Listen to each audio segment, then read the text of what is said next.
1, 2, 3, 4.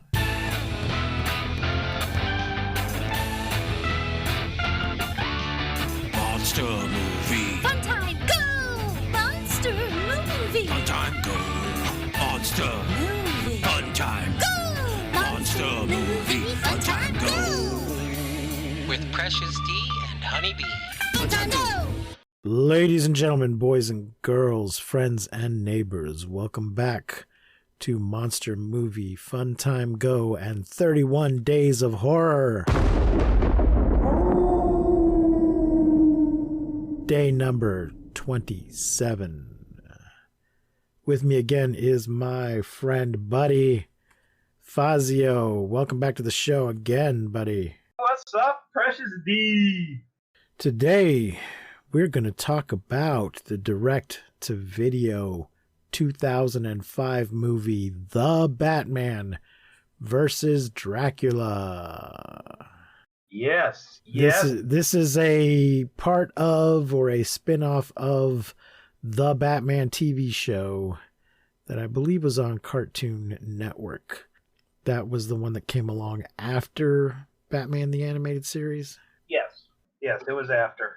And I believe this was still on the air when this came out. So it was sort of part of the series, but presented as a standalone movie.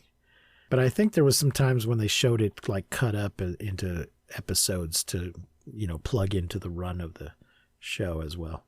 It's 84 minutes and it's in color, of course. As I said, 2005. I don't have a budget or a box office because it was direct to video. It stars Reno Romano as Bruce Wayne / the Batman, Peter Stormare as Count Dracula, whom we talked about quite a bit in the first of this series of 31 Days of Horror, the Day Shift episode. Tara Strong as Vicky Vale. Tara Strong does a lot of voice work, cartoon work. Tom Kenny as Oswald Cobblepot / the Penguin. Tom Kenny is an actor and comedian, but he's best known as the voice of SpongeBob SquarePants. Kevin Michael Richardson as the Joker. Alistair Duncan as Alfred Pennyworth. That's the main cast there. Buddy, had you ever seen this one before? No, this was the first time I've seen it. I was actually pleasantly surprised. Not going to say it was fantastic, but it was better than I expected going in. It was a little bloodier than I expected. Lots of times in these sort of kid vampire movies, there's never any blood shown. That's actually what I was expecting. Was more Sometimes there's not even blood mentioned. Yeah. I was expecting it to be more kiddie, and that's one of the things I was happier about. I had this on DVD when it first came out, and it was, I believe, given to me as a present, and it came with a Dracula figure, and it might have also come with a Batman figure. I can't remember. I think so. That'd be pretty cool. So, yeah. So, the idea of Batman fighting Dracula had come up before. Well, so there's an Andy Warhol short film, an unofficial Andy Warhol film called, unofficial Batman film by Andy Warhol called Batman Fights Dracula. I didn't know that. Wow, that's a cool piece of trivia. Did I say Andy Warhol? Not Andy Warhol. You did. He did. Okay, so there's two. There's a 67 Filipino superhero film called Batman Fights Dracula. And then there's an Andy Warhol experimental film called Batman Dracula from 64, which I'm not sure if that's also Batman fighting Dracula or if it's Batman being Dracula, but neither of those were officially sanctioned movies. I think you can get away with stuff that you can't now. Yeah. Well, it was only shown at like Warhol art exhibits, and it was thought lost until recently. Some clips of it were shown in a documentary. So, and then there was a comic book called an Elseworlds comic, Batman and Dracula: Red Rain, or Batman's fighting Dracula. But it seems like a natural, with the whole bat motif. Yeah. A natural thing to happen. Though Dracula tended to show up in Marvel Comics more than DC Comics. Anyway, let's get into the summary of this movie from Wikipedia. Thank you, Wikipedia. The Joker and the Penguin break out of Arkham. So there's a guy in there who's trying to make a deal with the Penguin to help him escape. I'll tell you where this loot is that I hid if you'll help me escape. And the Penguin's thinking about it, and then the guy mentions that he talked about somebody else with it, but he didn't. He talked to somebody else about it, but he didn't seem interested. And he's like, "Who did you talk to?" Like, well, the only guy that's escaped from here more than you have. And he's like, "What? You idiot! You talked to the Joker about it?" And then all hell breaks loose as the Joker decides to escape, and everybody escapes. But they both break out and they race to find a stash of stolen money hidden in a crypt at Gotham Cemetery. He said the crypt with the big cross of the northeast side. Yes. Yeah. When the Penguin gets there, he's looking around and they all have crosses. Mm-hmm. Joker's quickly intercepted by Batman and is electrocuted when he falls into a river by his supercharged joy buzzers. Penguin enters the cemetery. While searching through a crypt, Penguin accidentally cuts his hand while using his umbrella sword to open a coffin he hopes contains the money, finding a body instead. Blood from his hand drips onto the corpse's heart, which brings it to life. It is none other than the Vampire King Dracula! His body having been moved from Transylvania to Gotham City after his death. Okay. Penguin is spared from being bitten thanks to a watchman whom Dracula bites instead. Once the watchman revives as a vampire, Dracula hypnotizes Penguin into serving him as his daytime sentinel. So in this version, the rules are anybody he bites turns into a vampire. Yes. Does anybody they bite also turn into a vampire? I think unless he sucks them dry, because he did say he wasn't killing, he was building an army. Right. This just seems like a mistake. This seems like a big mistake. Yeah. And it is true, all these people are restored. I mean, it is, even though there's all this blood, it is a kid's cartoon. So you're right. He bites them, but he doesn't drain them dry all the way, so they don't ever actually die. Right. They just become his thralls. One night, Batman witnesses a vampire attack, but decides to put the incident at the back of his mind, and as Bruce Wayne proceeds to host a corporate party at his manor. Is it a corporate party or a charity party? It was a charity party. Dracula arrives disguised as cultural anthropologist Dr. Alucard. God damn it. This claiming to be visiting to study the Batman, believing his legacy influenced Batman's existence, and takes an interest in Vicky Vale, a reporter who is interviewing and dating Bruce Wayne. Okay, I just wanted to finish that sentence before I go on this tangent. This reversing his name shit is just it's been so done. old. So stupid. I believe, I haven't verified it, but I think it first happens in Son of Dracula from 1943. But I've just seen it over and over and over again. I know. Something I was watching. Oh, the one we were first going to do and then didn't do, Dracula 1973, 72. There's a guy called himself Johnny Alucard in it, who's a disciple. There's a Dracula TV show where he's, CEO of Alucard Industries or some shit. It's just so been done. It's so been done. And it did it better. At least Scrubs did it better. They did Dr. Acula. Dr.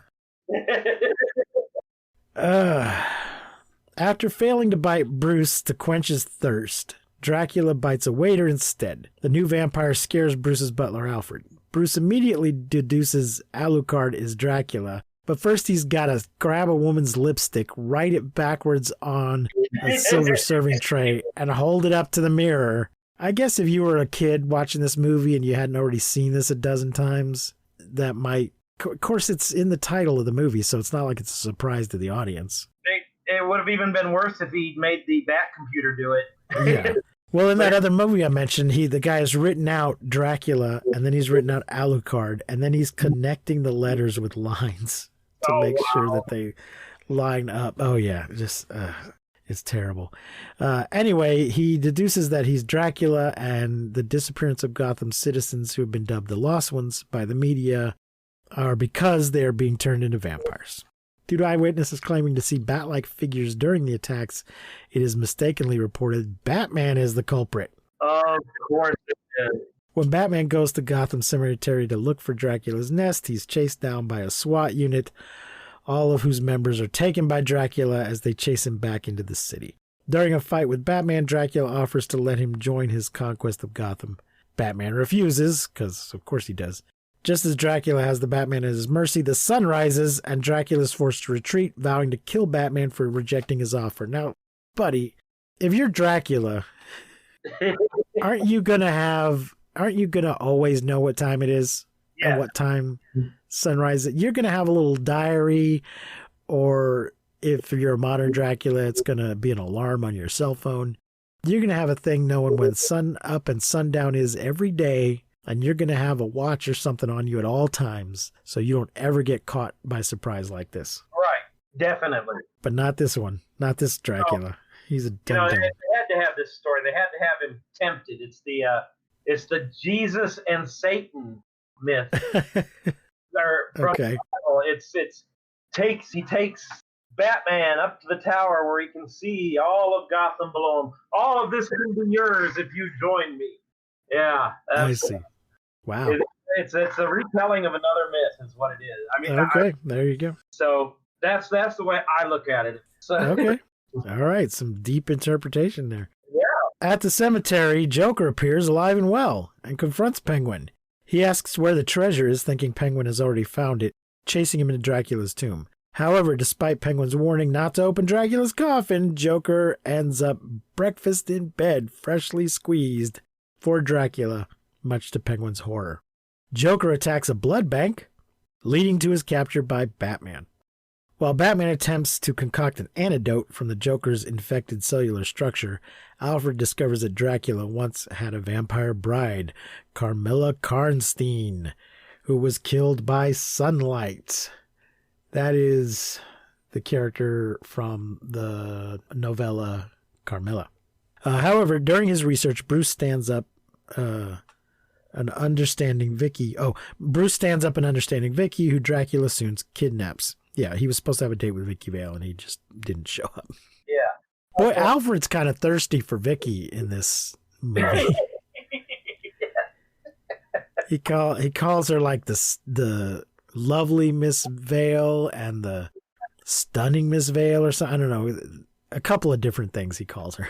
Right. That indicate he thinks she's pretty hot. Well, it's kind of always been that way, I think. I mean, I think they established that in the comics. He really wants to see the two of them together, and so he's just trying to talk her up. It's not that he's into her. It's that he's just trying to talk her up. He's just trying to talk her up with Bruce.